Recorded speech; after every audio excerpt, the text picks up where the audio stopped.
Good afternoon, folks, and this is really a non-issue or non-story with Daisy Ridley being interviewed this past week in regards to her new movie, Ophelia, and they tend to focus on her being an actress and what she's been doing, and of course her most popular role in Star Wars, the latest saga, the latest trilogy.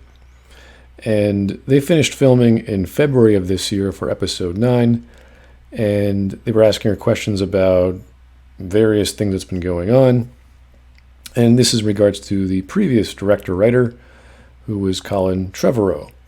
And she actually met him 2 months after he was fired, so that's September of 2017, I believe. And they went to this premiere of Murder on the Orient Express, that Poirot with giant mustache.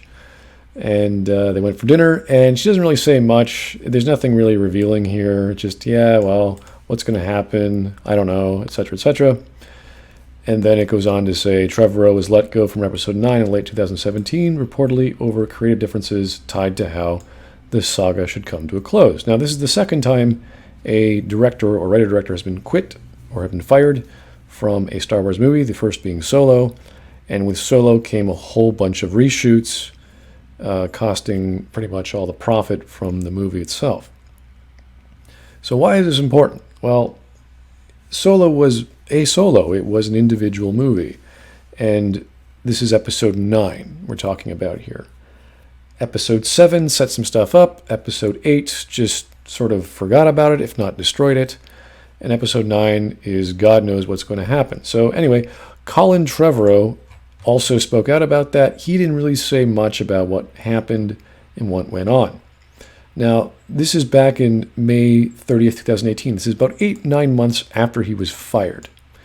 And then we had some more information, also that same month, from the Wall Street Journal, telling us a little bit more information than Trevor was giving us. So, why was Trevorrow fired from Episode 9? A new report in the Wall Street Journal sheds a bit of light on the ordeal, noting that he successfully pitched his idea to Star Wars Episode 9 to Kennedy, to Alan Horn, and Bob Iger.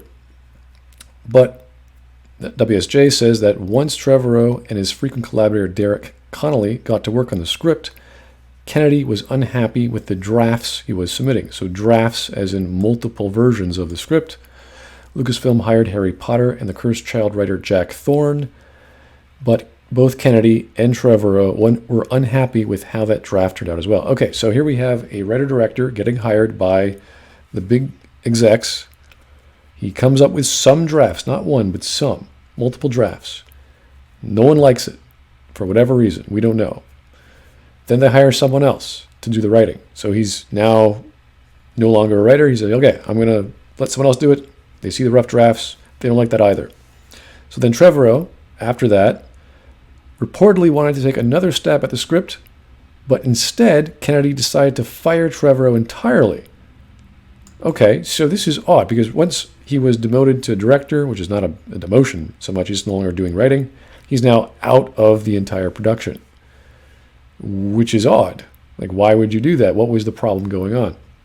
Obviously, creative differences can mean many things. It could be content, it could be how things are done, it could be how the ending of the story is done, but we're operating in a whole other environment of how stories are written or at least shot for video or movies. You don't just have a trilogy because you say you're going to have a trilogy, and you don't just throw in random writer-directors. You have a plan. You have an arc. You have a beginning, a middle, and an end. And you have to understand why. You have concurrent themes. You have concurrent plots. You have things that are happening in tandem. And I don't know how that's going to work. So obviously, they hired JJ Abrams again. And he's now he's the new writer-director. Okay, so before they did any shooting, they said, okay, great. We're going to get the old guy on. Maybe it's a safe bet. Who knows? JJ Abrams did the most safest thing he could do by copying A New Hope for Episode 7. So, speaking with the WSJ, Abrams admitted he had already formulated ideas for Episode 9, but never thought he'd get to see them through. I had a bunch of ideas from the beginning, back on 7, of where this story would go. I just never in my wildest dreams thought I would have a chance to execute them. So he wasn't even expected to be the writer-director, or at least the writer, for episode 9.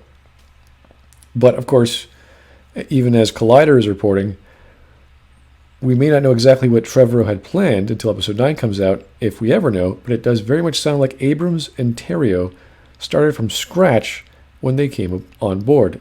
We'll have a better idea of how much of Trevorrow's work remains when the final writing credits are revealed, but for now, it's interesting to have a bit more information on why exactly this director swap ensued. And you have to remember that this is all after episode 8, where everything what was set up in 7 is gone or forgotten about or destroyed. So several things could happen. One, it could be a brand new independent film with whatever loosely connected to the characters and timeline of the previous 2. 2, it could be a connection to whatever was set up in 1 that wasn't destroyed in 8, or in 7 that wasn't destroyed in 8. And I don't know what themes are present in 8 aside from nihilism and hope, I guess. Or 3, it's going to be its own random thing. I mean, it's really hard to understand where this movie franchise or trilogy is going. And we do know that the previous time a writer-director was swapped out, we had Solo. So not a lot of good things are looking out for episode 9.